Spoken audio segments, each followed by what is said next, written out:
या ठिकाणी व्यवसाय त्यांचं बाळ आणि त्यांची पत्नी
या यात्रेची सुरुवात चैत्राला या ठिकाणी होते आणि चैत्र यात्रेच्या या पवित्र क्षणी खऱ्या अर्थानं ज्योतिबाचा गुलाल अंगावर घेऊन चांगल्याचा उदो करायचा असतो।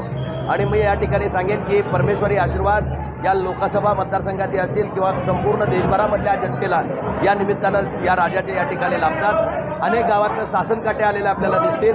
एक सामाजिक आणि खऱ्या अर्थानं भक्तिभावाचं वातावरण या निमित्तानं संपूर्ण राज्यामध्ये या ठिकाणी दिसतं आणि दख्खनच्या राजाच्या आशीर्वादानं विकासाची, समृद्धीची आणि गोरगरिबांना उन्नतीची या ठिकाणी दिशा या निमित्तानं या सोहळ्यामुळे या ठिकाणी मिळत असते।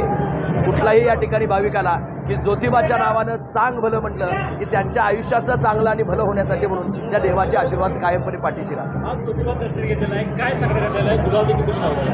हा गुलाल परमेश्वराच्या पायावरचा गुलाल आहे। मला एवढीच अपेक्षा आहे की माझ्या हातनं चांगली कामं घडत राहावीत, लोकांची सेवा घडत राहावी, अखंडपणे निरंतरपणे लोकांचे प्रश्न सोडवण्यामध्ये माझं कुटुंब या ठिकाणी 3 पिढ्यांमध्ये काम करतं आहे। एक कार्यकर्ता म्हणून माझी एवढीशीच अपेक्षा आहे की माझ्या हातनं जी काही कामं होतील ती लोकांना मान्य व्हावीत, त्यांच्या पदरी त्या ठिकाणी ती पवित्र व्हावीत।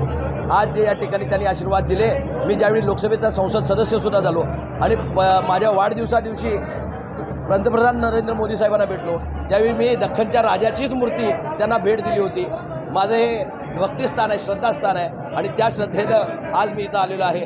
त्याच्यापाशी काय मागावं त्यानं सगळ्यांच्या मनातलं तो जाणतो आणि त्या राजाला फक्त मुद्रा करावा, नतमस्तक व्हावं या एवढ्या पवित्र भावनेनं मी इथं आलो।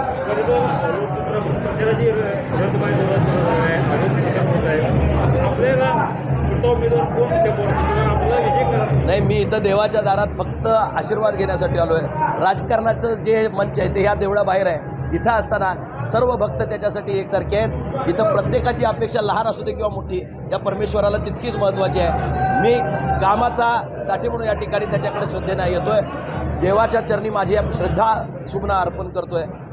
तो सगळा जाणताय, त्याच्यापेक्षा वेगळं सांगायची गरज नाही। राजकारण, लोकसभा हे सर्व या ठिकाणी चालत राहील। इथं आलेला माणूस त्याच्या मनातल्या छोट्या छोट्या अपेक्षासुद्धा तो त्या देवाच्या मनामध्ये या ठिकाणी घालतो आणि निश्चितपणे परमेश्वरी आशीर्वाद या निमित्तानं त्याला त्या ठिकाणी मिळतात। ती उंच शासनकाठीवर दिमाखानं उभी राहते, त्याच्यावरचा भगवा फडकत राहतो आणि प्रत्येक माणूस, सामान्य माणूस हृदयानं या ठिकाणी येतो आणि ज्योतिबाच्या नावानं चांग भलं म्हणत आपल्या गावाकडे त्या ठिकाणी आनंदानं परत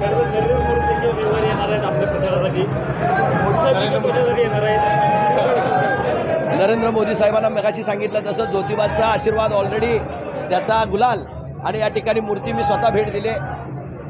येणाऱ्या 2-4 दिवसामध्ये त्यांची येण्याची स्पष्टता होईल। निश्चितच नरेंद्र मोदी साहेब हे परत देशाचे पंतप्रधान होणार आहेत याच्याबद्दल तीळमात्र शंका नाही। या ज्योतिबाच्याच आशीर्वादानं या पंचकृषीला सुद्धा भरीव निधी त्यांच्या निमित्तानं या ठिकाणी मिळावा, कोल्हापूर जिल्ह्याच्या विकासाला चालना केंद्र शासनाच्या मार्फत मिळावी आणि त्यांचा एक विचाराचा शिलेदार म्हणून महाराष्ट्रामध्ये या ठिकाणी एकनाथ शिंदेसाहेबांच्या विचाराचा शिलेदार म्हणून, बाळासाहेब ठाकरेंच्या विचाराचा शिलेदार म्हणून मी काम करतोय. निश्चितपणे ही घौडदौड अशाच पद्धतीनं पुढे राहील. परत एकदा ज्योतिबा त्यांना घवघवीत यश देईल आणि विजयाचा गुलाल हा महायुतीच्याच खांद्यावर पडेल असा माझा ठाम विश्वास.